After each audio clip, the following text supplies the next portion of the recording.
Primeiro livro de Samuel, capítulo 9, do versículo 1 até o versículo de número 3. Eu vou fazer a leitura na versão King James atualizada. Vai ser projetado aqui na NVI. São muito próximas, são muito parecidas. Diz assim a palavra de Deus.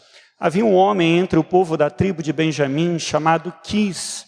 Ele era filho de Abiel, neto de Zerur, bisneto de Becorate e trineto de Afias. Quis era um homem abastado e muito influente em sua região. Tinha ele um filho chamado Saul, um belo jovem. Nenhum outro havia entre os filhos de Israel mais bonito do que ele. Os rapazes mais altos chegavam apenas à altura dos seus ombros. Certo dia, aconteceu que algumas jumentas que pertenciam a Quis, o pai de Saul, se desgarraram e fugiram. Então Quis pediu a Saul: filho, chama um dos criados e vai à procura das jumentas desgarradas. Até aqui. Vamos orar, queridos? Pai, em nome de Jesus, pedimos que o Teu Espírito continue agindo, continue atuando, gerando temor ao Teu santo nome em o nosso coração. Faça, Deus, aquilo que nenhum homem pode fazer. Edifica a Tua igreja, prepara a Tua igreja, santifica a Tua igreja, no nome bendito de Jesus. Amém, Pai. Irmãos, podem se assentar? Você certamente já ouviu algumas histórias de pessoas que começaram bem, que tiveram um bom início de carreira, mas que por diversas razões, não uma só, no decorrer do tempo, vieram a perder o rumo de suas vidas. Na área profissional, na área matrimonial, na área espiritual. Irmãos, há muitas histórias de pessoas que começaram bem e terminaram mal na área espiritual. Recentemente, isso não tem nem um mês, um homem chamado, eu não vou pronunciar como se diz, como se fala em inglês, até porque eu não falo, Marty Sampson. Ele foi um dos líderes, um dos fundadores do Ministério Hillsong, um ministério muito conhecido na Austrália. E agora, bem recentemente, esse homem, eu diria que ele não está vivendo uma crise de fé. Eu diria que realmente ele apostatou, desviou-se, abandonou. Ele declarou em uma dessas redes sociais, abre aspas, eu não sou mais um cristão.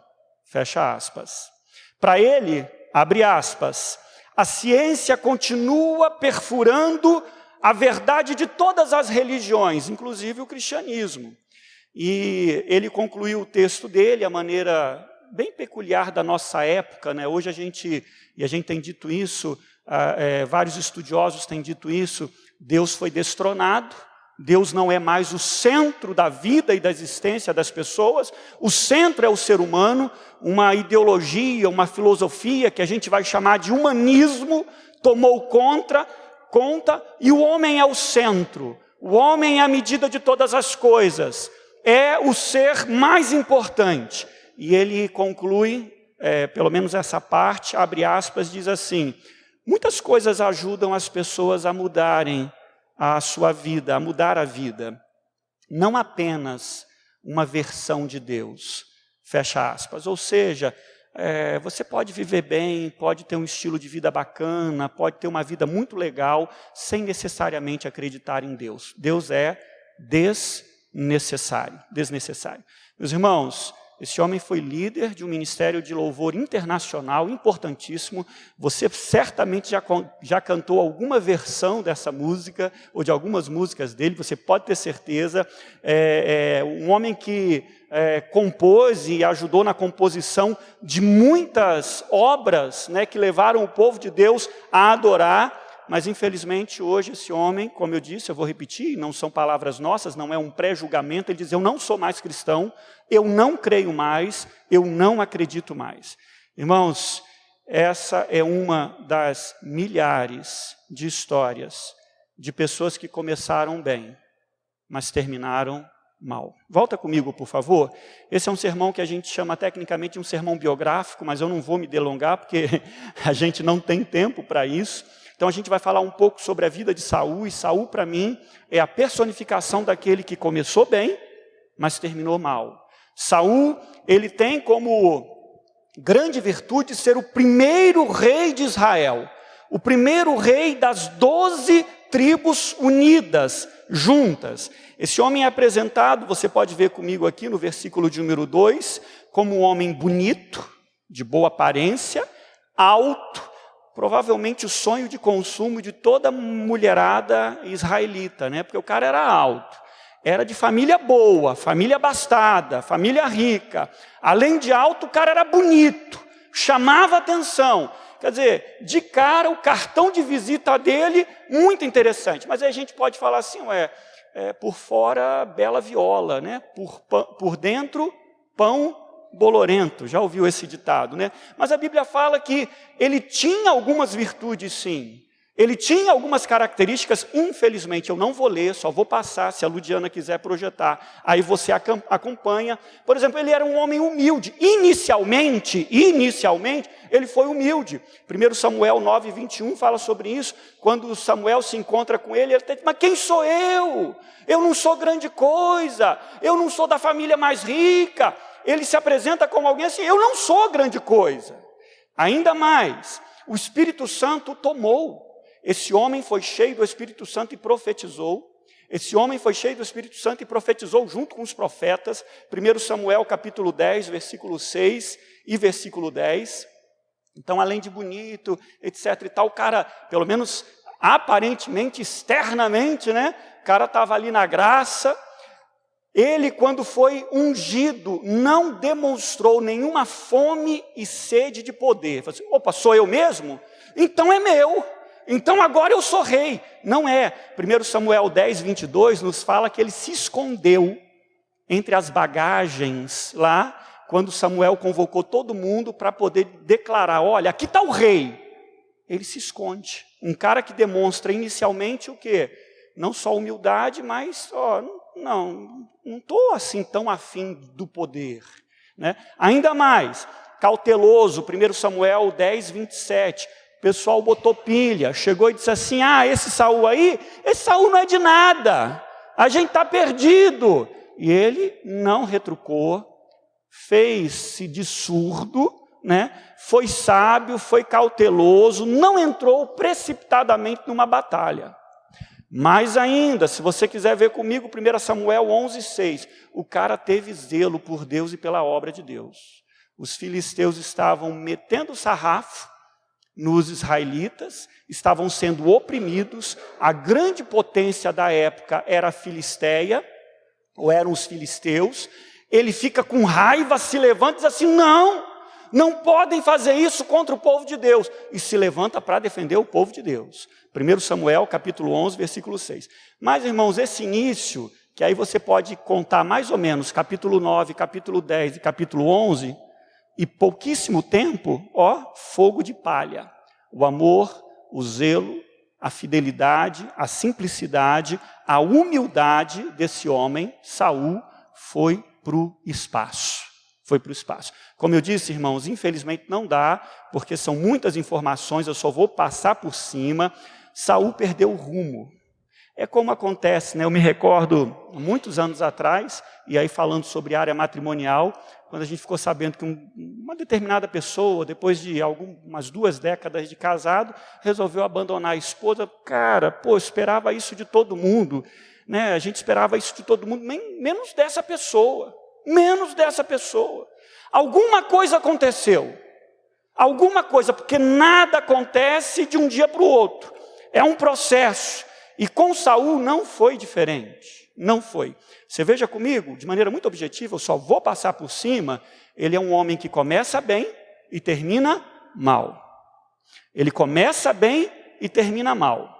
Capítulo 9, capítulo 10, até mais ou menos capítulo 11, vamos lá, ele está bem, é um cara com virtudes, não é só bonito, não é só de boa família, não é só alto, tem algum conteúdo, mas se perde.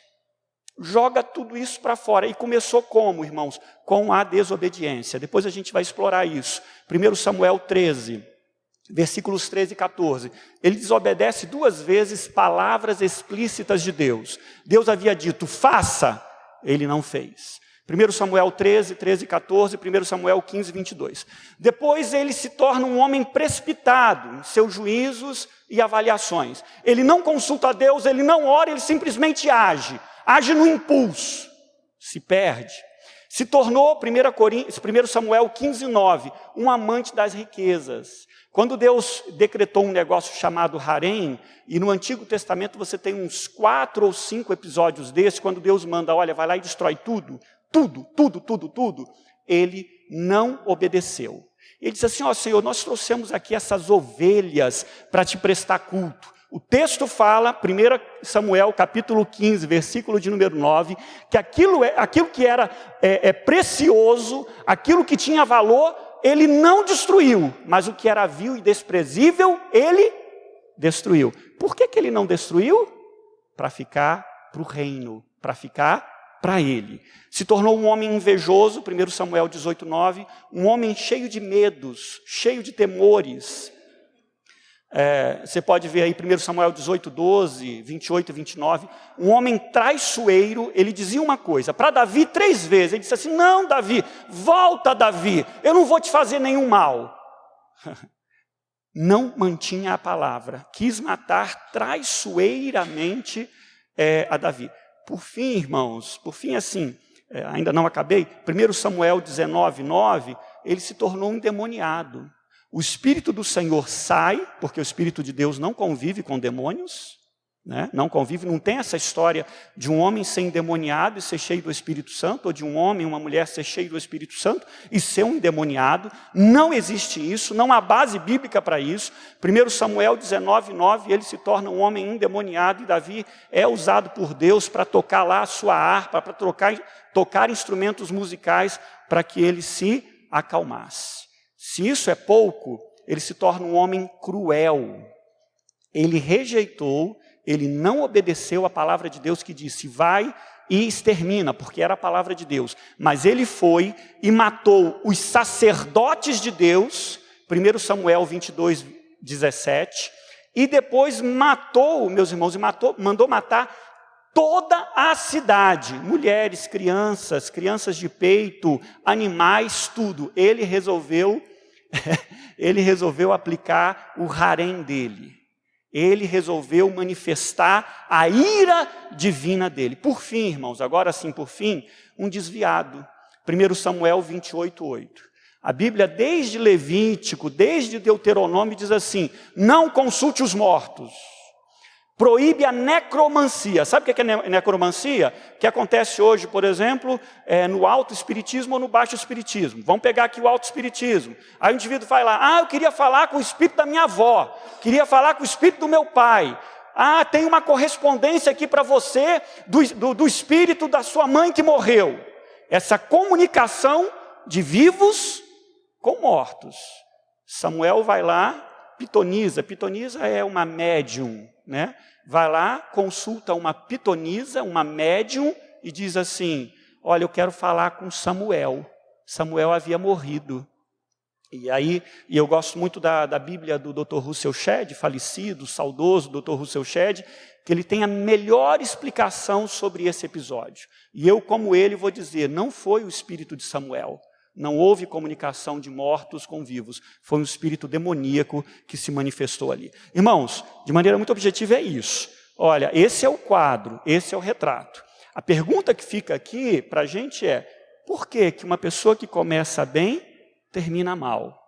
O que aconteceu aí nesse meio, nessa trajetória que levou uma pessoa que tinha tudo para ser bem-sucedida, que tinha tudo para entrar para a história, não apenas como o primeiro rei de Israel, mas como o primeiro grande,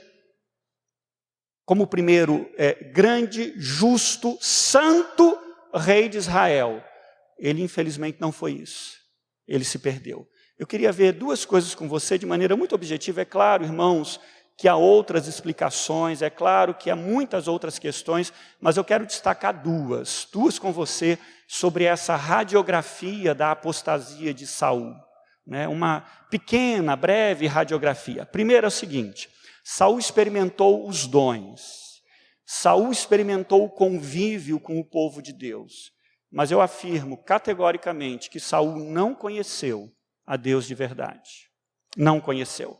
Irmãos, para muitos esse é um ponto difícil, porque alguém pode dizer, mas ele foi cheio do Espírito Santo, ele profetizou. Se você abrir, não precisa abrir, Mateus capítulo 7, versículo 22, aqueles que serão negados no dia do juízo, aqueles que Jesus, ou muitos daqueles que Jesus vai dizer assim, ó, afasta-se de mim, porque eu não te conheço. Eles vão dizer, profetizamos em teu nome, expulsamos demônios em teu nome, fizemos muitos milagres em teu nome. E é interessante que o versículo 23 termina assim, afastai-vos de mim, nunca vos conheci. Nunca conheci.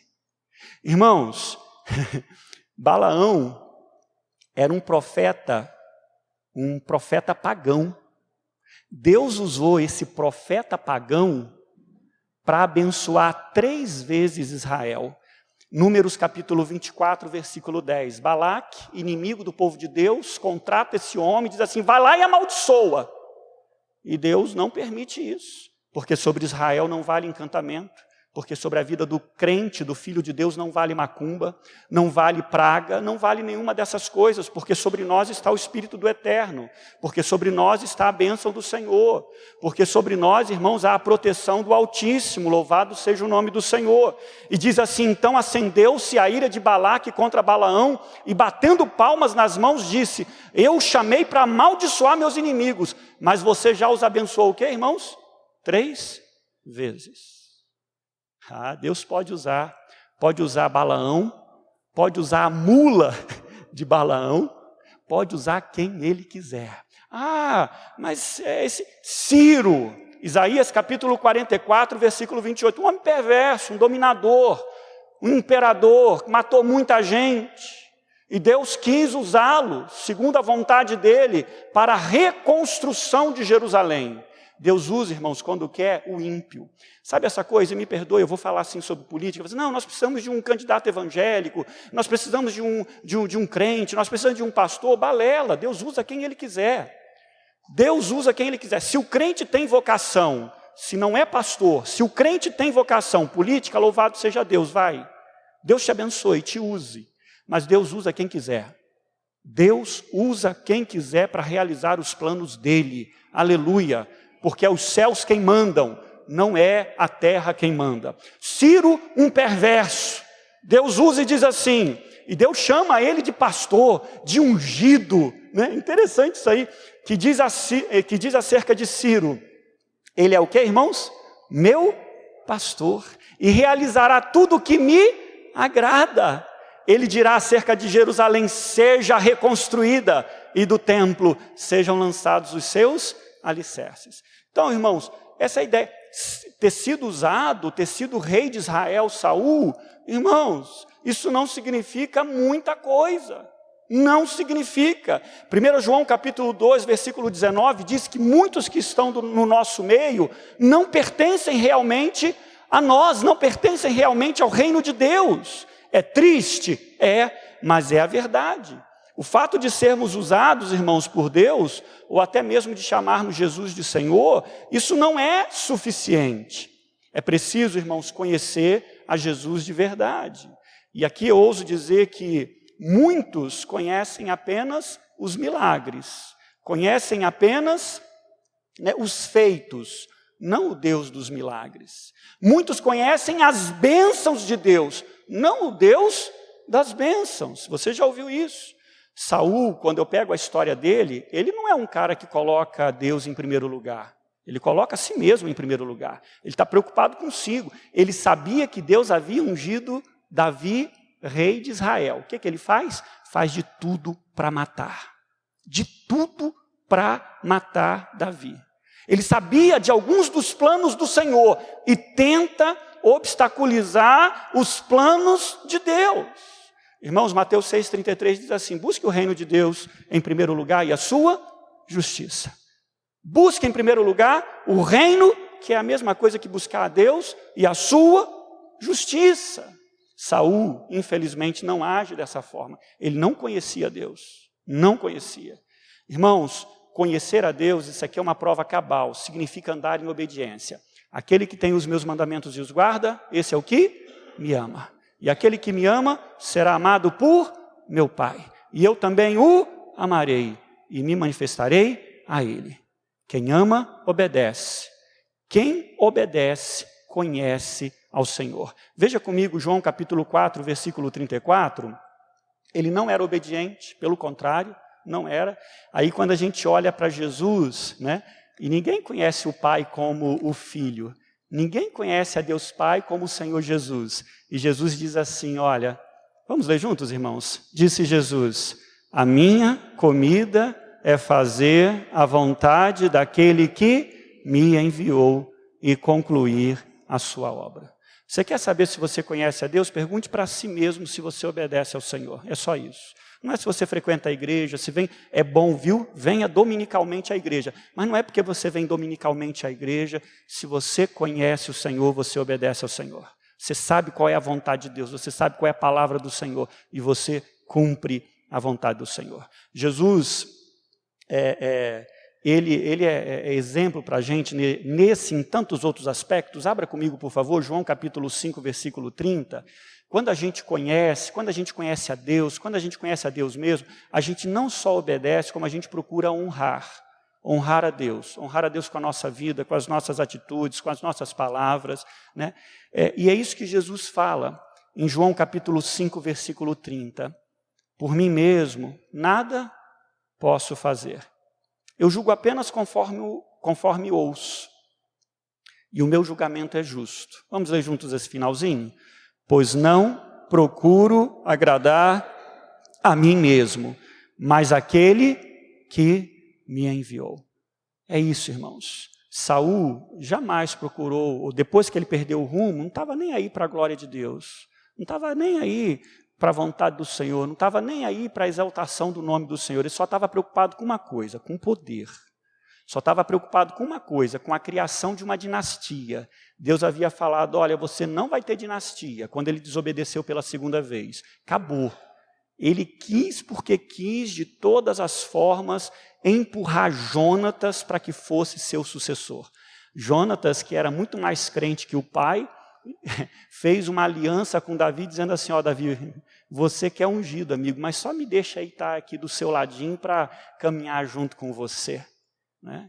Não se preocupou com a glória de Deus. Irmãos, acredito que a maior parte das pessoas que começam bem e terminam mal, tiveram apenas uma experiência religiosa, que qualquer um pode ter. Não um conhecimento autêntico, verdadeiro do Senhor. Não um conhecimento. Eu não estou dizendo que não são religiosas, são religiosas. Conhecem religião, conhecem liturgia, conhecem o cerimonial. Mas sabe, aquela coisa de, Senhor, eu sou do meu amado é meu. Senhor, Tu és o amado da minha alma. Senhor, Tu és o meu bem maior, outro bem eu não possuo. Senhor é o Senhor. O Senhor é o Deus, o Rei, o dono do meu coração. É o Senhor. Isso não, irmãos. Qual é o desafio, queridos? Conheça Jesus. Segura firme nas mãos de Jesus. E não se afaste de Jesus. Amém, queridos? Segundo lugar, então, primeiro, o cara, Saul, né, ele experimentou dons, essa coisa toda, mas não conheceu a Deus de verdade. Em segundo lugar, dentro dessa radiografia, Saul, ele não somente se afastou, foi aquela história, né, ele estava aqui perto da presença de Deus, aí começou a pisar na bola, não apenas ele se afastou, e isso acontece, isso é geral, ele deu vazão, né, ele escancarou o coração para todo tipo de paixão pecaminosa. Para todo tipo de paixão pecaminosa. Você já ouviu falar no ciclo ou no círculo virtuoso, né? Que é quando uma solução chama a outra solução. Um progresso leva a outro progresso. Né? Dinheiro gerando mais dinheiro. Mas há também um outro círculo chamado vicioso. Um problema que chama outro problema. Uma dificuldade que gera outra dificuldade. Um pecado que leva a outro pecado. Irmão, se você abrir comigo Salmo 42, versículo 7, você vai ver isso aí. Saul, o primeiro erro de Saul foi desobediência. Deus mandou ele fazer um negócio, ele não fez. Aí ele desobedeceu duas vezes. A partir daí, foi erro em cima de erro. Problema em cima de problema. E aí a gente pode pensar, mas isso pode acontecer comigo, pode acontecer contigo. Qual a diferença de Davi para Saul? Davi, pelo menos, cometeu 2 grotescos pecados, né? Primeiro, ele adulterou e mandou matar Urias, horroroso, coisa horrorosa. Depois, ele se ensoberbeceu. A semelhança de Saul, Saul também caiu no pecado da soberba. Mas nessas 2 ocasiões, quando advertido, quando confrontado, ele se quebrantou e se arrependeu. Não existe uma menção sequer de arrependimento por parte de Saul. De um cara chorar mesmo, assim, cara, o que eu estou fazendo, bicho? Qual é o caminho que eu estou? Caramba, como é que eu estou perdidão? Como é que eu estou afastado de Deus? Não existe uma. Davi cai no chão, chora, pequei contra ti, Senhor, contra ti somente pequei e fiz o que é desagradável aos teus olhos. Quando o anjo do Senhor está sobre Jerusalém com a espada para arrebentar com Jerusalém, ele cai de joelho e diz, Senhor, fui eu que pequei, Senhor, fui eu que pequei, tem misericórdia. Essa é a diferença fundamental. O crente não está imune a fazer grandes bobagens, nem apenas cair nesse círculo, né, vicioso.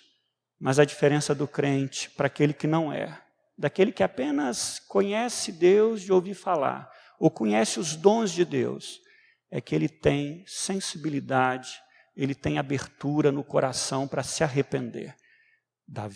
Saul, Salmo 42, 7. Um abismo chama outro abismo. Um abismo chama outro abismo. Não teve, infelizmente, jeito nem remédio, porque não houve arrependimento. E tudo começou, irmãos, com 1 Samuel 13, com a desobediência. Disse Samuel, você agiu como tolo, desobedecendo ao mandamento que o Senhor, o seu Deus, lhe deu. Se você tivesse obedecido, ele teria estabelecido para sempre o seu reinado sobre Israel. E a partir daí é erro sobre erro, erro sobre erro, erro sobre erro, erro e mais erros, sem a única coisa que pode quebrar o círculo vicioso, que é arrependimento. Eu disse e repito pela 1000ª vez nessa igreja, eu peço a Deus misericórdia, me livre em nome de Jesus, mas o meu medo maior não é cair nesse chamado pecado hediondo. O pastor Reginaldo adulterou. O pastor Reginaldo roubou. Meu medo é não ter coração para se arrepender. Como eu tenho visto, como a gente tem visto, presbítero Tiago, com dor no coração, de gente que faz o que é errado e não tem coração para se arrepender. Isso me faz temer e tremer, da planta do meu pé até o meu couro cabeludo. Porque a pior coisa que pode acontecer comigo e contigo é não ter um coração maleável, ouvidos para ouvir, coração que se quebranta diante do erro. Você pode errar hediondamente, você pode tomar um caminho horroroso, e a única maneira de quebrar isso aí é com arrependimento. A desobediência traz uma série de pecados. Nesse relato do Martin Sampson, ou Sampson, não sei como se pronuncia, ele diz, entre outras coisas, o seguinte, olha, não é razoável que Deus mande 4 bilhões de pessoas para o inferno. Na verdade, muito mais do que 4 bilhões de pessoas estão no inferno, muito mais do que isso. E eu me lembrei aqui de Saul. Saul, quando Deus disse assim, vai lá e faz o harém, porque eu quero exercer a minha justiça. Ele não obedeceu. Depois Deus, auto-entronizado, vai lá e mata os sacerdotes de Deus e tudo e todos da cidade de Nob. É interessante isso. E ele continua, esse Marty Sampson, dizendo assim, olha, a Bíblia tem muitas contradições, tem muita coisa errada. Quando destronamos o Senhor, irmãos, do nosso coração e colocamos nosso ego pecaminoso, nossa vontade, nossos pensamentos, quando tomamos o lugar de Deus, quando nos achamos melhores do que Deus, quando nos chegamos diante do Senhor e começamos a questionar o Senhor, a palavra de Deus, pode ter certeza, nós já estamos firmes e fortes no caminho da apostasia. Firmes e fortes. 1 Samuel 22, 19, aqui para mim esse texto é claro. Saul não tinha mais retorno, não tinha. Saul havia feito de si mesmo, do seu coração, Deus. Deus. Não tinha mais ouvidos para ouvir. O poder tomou conta, a cabeça estava absolutamente virada. Além disso, Saul mandou matar os habitantes de Nob, a cidade dos sacerdotes, homens, mulheres, crianças, recém-nascidos, bois, jumentos e ovelhas. Ele agora é Deus.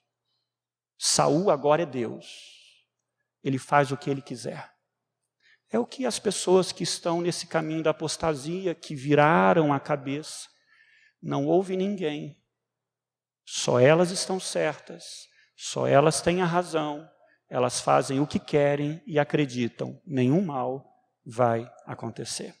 Eu vi recentemente uma pessoa, não é meu esse pensamento, ele diz assim, e eu achei muito interessante, é verdade que quando a gente se aproxima de Deus, a gente muda, louvado seja o Senhor. Eu sei quem eu era e eu sei quem eu sou. Eu sei a obra que Deus está fazendo na minha vida. Aleluia, louvado seja o nome do Senhor. Mas essa pessoa disse assim também, mas é certo que quando a gente se afasta de Deus, a gente muda também. Só que muda para pior. Vira um monstro. Vira, enfim, um ser deformado. Saul, quando começou, era um homem interessantíssimo. Bonito, sábio, zeloso pelas coisas de Deus, boa família, boa educação, temente, pelo menos aparentemente, temente a Deus, depois perdeu. Você sabe como é que ele morre? Para não cair nas mãos dos inimigos, ele mesmo se mata, pega a espada e se joga sobre a espada. Esse é o fim de Saul. Esse é o fim de Saul. Irmãos, tão importante, eu termino aqui, quanto começar bem, é terminar bem. Né? Eclesiastes fala sobre isso. Mas como a gente pode terminar bem? Olhando para Jesus. Na antiguidade, eu termino aqui com isso, como é que os navegadores, cortavam os mares, os oceanos? A navegação era por meio das estrelas. Até pelo menos o século XV, século XVI, por meio das estrelas. O indivíduo olhava lá para a estrela, aquela estrela tal, e direto. Não errava. Eu quero ir para Tarsis. Opa, são aquelas estrelas ali. Vamos lá. Se eu não quero errar, eu preciso olhar para a estrela da manhã. Sabe quem é a estrela da manhã? Jesus Cristo. Jesus é a estrela da manhã. Olha para ele. Olha para ele bem firme. Tem muita gente, muita coisa chamando a sua atenção. Esse mundo tenebroso está chamando a sua atenção. O pecado quer chamar a tua atenção. Satanás quer virar o teu rosto. Quer que você olhe para outros lugares. Olhe para a estrela da manhã. A grande tragédia de Saul foi que ele deixou de olhar para o Senhor. Ele deixou de olhar para o Rei dos Reis e Senhor dos Senhores. A pergunta que eu te faço é, você está olhando para Jesus? Espero que sim. Espero que sim. Olhe firmemente para Jesus. Deus te abençoe, meu irmão. Deus te firme e fortaleça. E que eu e essa igreja nunca tenhamos o desprazer de ouvir, sabe aquele irmão, sabe aquela irmã? Está longe, está fazendo besteira. Que Deus nos livre em nome de Jesus. Amém?